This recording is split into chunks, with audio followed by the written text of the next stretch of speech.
Elles sont 3 millions. 3 millions de personnes à avoir fui l'Ukraine depuis le début de l'invasion russe le 24 février. Plus de la moitié d'entre elles se sont réfugiées dans les États limitrophes à l'Ukraine, la Pologne, la Roumanie, la Moldavie, mais aussi plusieurs dizaines de milliers de réfugiés ont décidé de s'installer ici en France. 15 000 au total. Depuis, un élan de générosité incroyable s'accompagne dans notre pays pour aider tous ces réfugiés et justement, la communauté juive aussi tente d'apporter sa pierre à l'édifice. Ici, au Kazib Kojazor, l'association qui accompagne les plus démunis, plusieurs familles juives ukrainiennes se sont justement réunies. L'occasion de leur expliquer leurs droits et la suite de leur emménagement ici en France.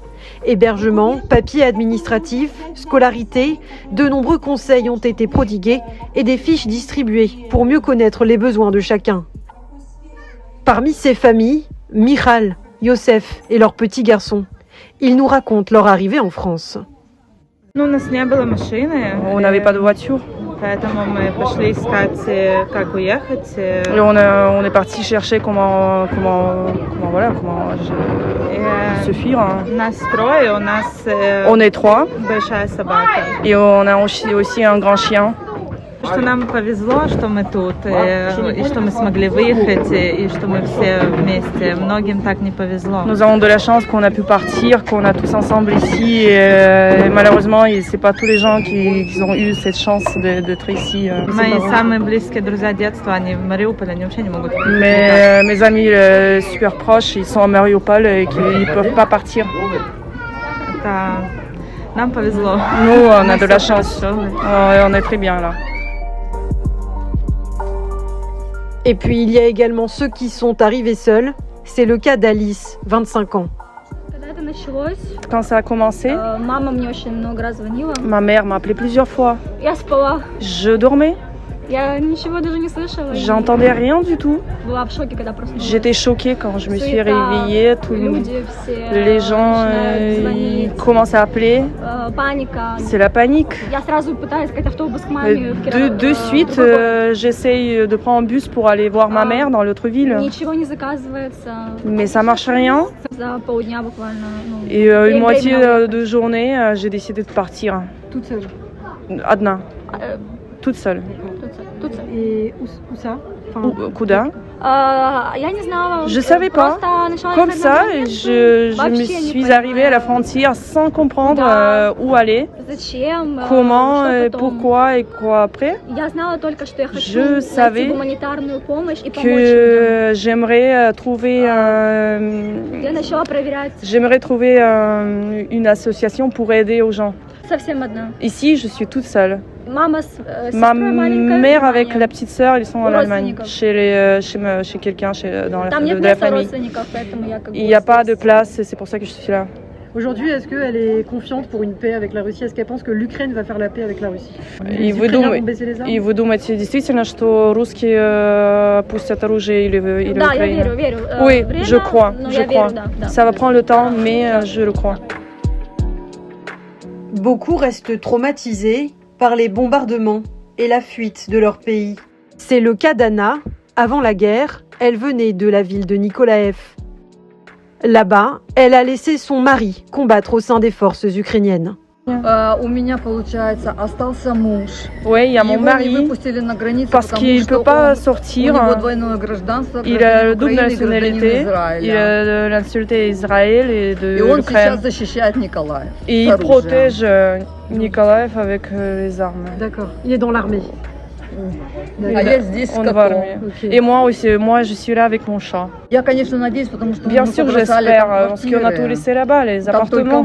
Il y a mon mari. Je ne sais pas comment ça va être fini. Je ne sais pas. Elle arrive à avoir des nouvelles de son mari tous les jours? Вы на связи со своим мужем? Oui. D'accord. Oui, bien sûr. Sur le terrain, les directeurs d'associations en charge des réfugiés font régulièrement le point, ensemble, sur les derniers progrès au sein de la communauté, comme en témoigne Karen Fredge, directrice générale du Kazib Kojazor, et Fabien Azoulay, directeur général adjoint du Fonds social en charge des solidarités. Je voudrais remercier toutes les personnes qui se portent volontaires, parce qu'aujourd'hui, dans les personnes qu'on a relogées à partir de l'hôtel, On est à peu près à 40% sur des logements qu'on a dû louer parce que c'est des grandes familles ou pour des raisons d'accès, mais les 60% sont logés dans des appartements mis à disposition gracieusement ou effectivement chez des personnes. Et ça nous donne un petit peu de tranquillité parce qu'on sait que elles vont être suivies. Et on a mis en place, avec des bénévoles, parce qu'il n'y a pas que les institutions, et donc on a mis en place un système de parrainage, c'est-à-dire quand une personne est dans un appartement, elle est en individuel, elle a un parrain, et avec ce parrain, effectivement, on va pouvoir continuer à l'aider. Et c'est le parrain qui va faire le lien avec des familles qui veulent bien accueillir quelqu'un pour Shabbat. Là, bientôt, aujourd'hui on a la fête de Pourim, mais très bientôt on va préparer Pessah, ça va être un moment de fête important, et donc voilà. Donc ça se met en place. Évidemment, s'il y a des personnes qui peuvent mettre à disposition un appartement sur, on va dire, un hébergement temporaire, alors au moins 1 mois, 2 mois minimum, et peut-être plus parfois. Voilà, ça c'est des vrais besoins parce qu'on a besoin de loger des familles. Autre aspect important, c'est aussi si vous êtes par exemple pharmacien, si vous avez des médicaments, vous êtes fournisseur de médicaments, etc. Ça aussi c'est quelque chose qui est important pour aussi envoyer aux frontières parce que on a vu qu'il y avait des millions de personnes quand même qui étaient aux frontières de Pologne, de Roumanie. Et ces gens-là, ils ont besoin aujourd'hui d'être aussi accompagnés, notamment sur le plan médical. Ici, à Lozé, l'œuvre de secours aux enfants, située dans le 12e arrondissement de Paris, ce sont plusieurs dizaines de réfugiés ukrainiens qui arrivent chaque jour. Marc Cohen, médecin de l'association et en charge de l'accueil de ces réfugiés, nous parle de leur prise en charge. Nous avons des gens qui arrivent, beaucoup pensent qu'ils vont retourner demain ou après-demain, ils sont venus sans rien, jeunes, avec des enfants, très angoissées parce que finalement elles ont laissé leur mari, leur famille en Ukraine, elles arrivent de moins en moins à les joindre, donc il y a beaucoup d'angoisse. Je peux dire qu'en tout cas c'est cela qu'on entend, et je pense qu'elles vont arriver de plus en plus. Là, on attend, je crois, encore une 40aine de familles. La sécurité sociale, pour l'instant, c'est Lozé, mais nous avons vu que la sécurité sociale a mis en place des possibilités pour tout de suite leur faire obtenir des droits. Si vous souhaitez aider tous ces réfugiés qui arrivent, un seul numéro, le 07 57 09 24 61.